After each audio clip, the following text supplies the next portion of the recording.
pagmamalaki sa kritisismo sa Friday. Nagpapakita po ito ng mga hindi magagandang gawin.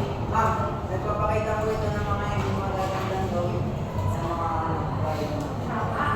Okay? Kasi bago tayo magsimula, may hindi na ako pagkakaw. Bago mo na simulan, maaari bang basahin mo ang ating layunin? Marish?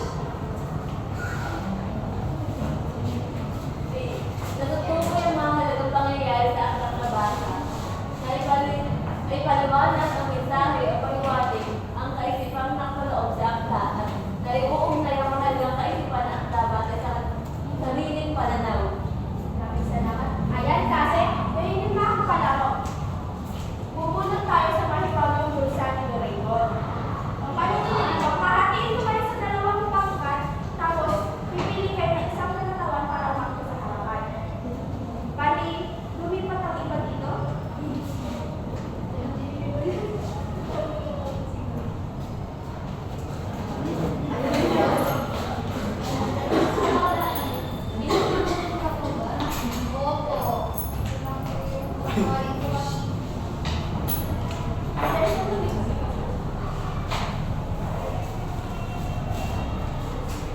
Ayan, bali ang unang pangkat at ang kalawang pangkat. Pumili na kayo ng inyong mga Mary Jane po. Si Lenny po. Lenny po. Tinatawag. Tumayo na yung mga inyong natatawan.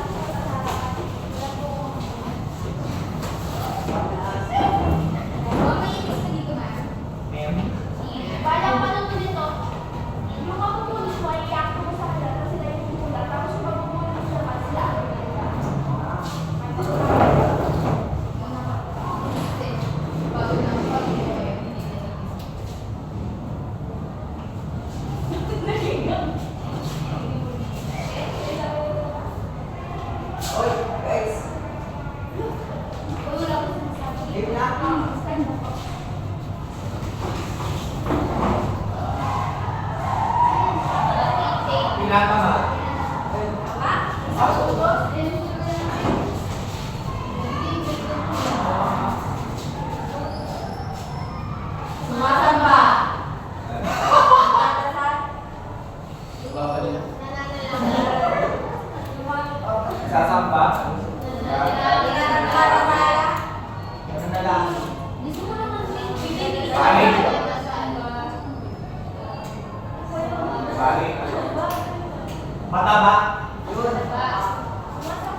Tapos, isa siyang paring nakikipagrelasyon sa isang batang at nakikipagsugal, mayabang at mahilig pamulitiko ng sa mga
Dwight.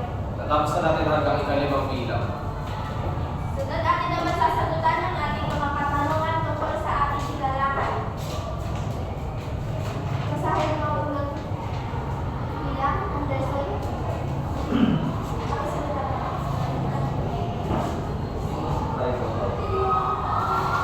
Para sa inararasan mo, si Clive po siya may pari na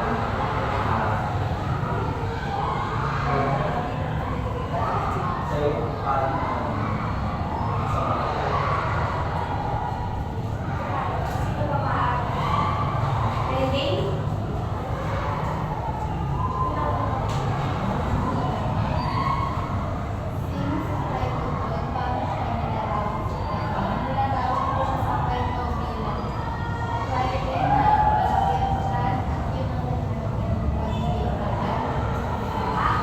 Dalawang bilang, oras.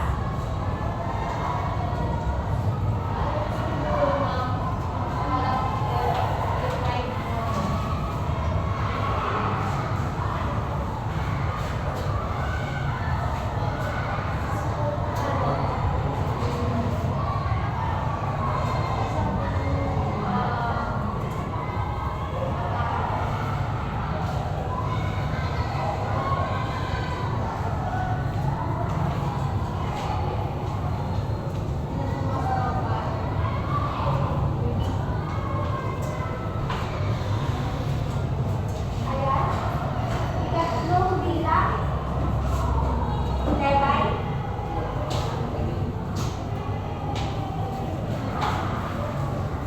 Paano yung pinakita ni Graciano Lopez ang kasamaan ng siya sa kanyang isang karakter? Pinakita niya po yung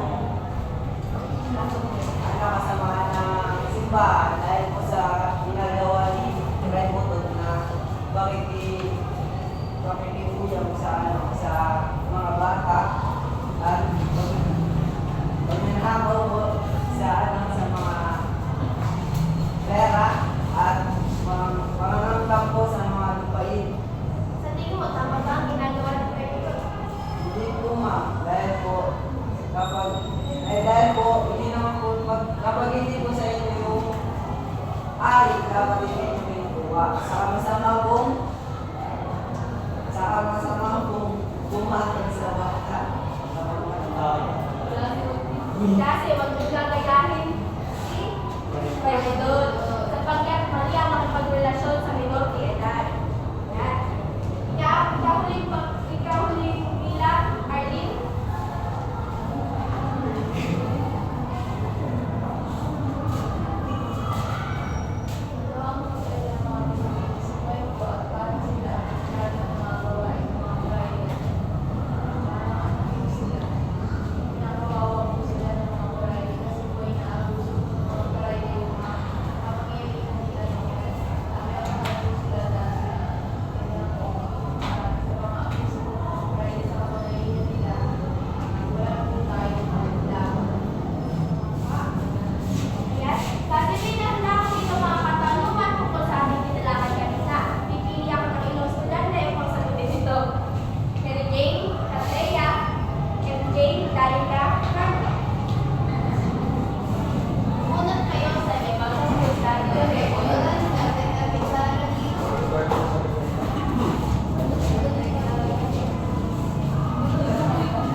Natapos na yung gawain na yan.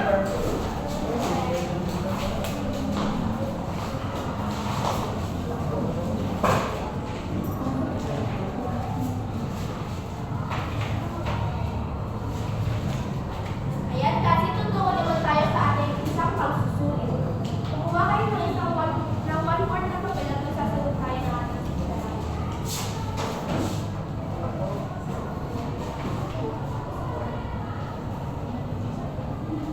Ayan, kasi maaari pang ipasa na namin yung mga papel.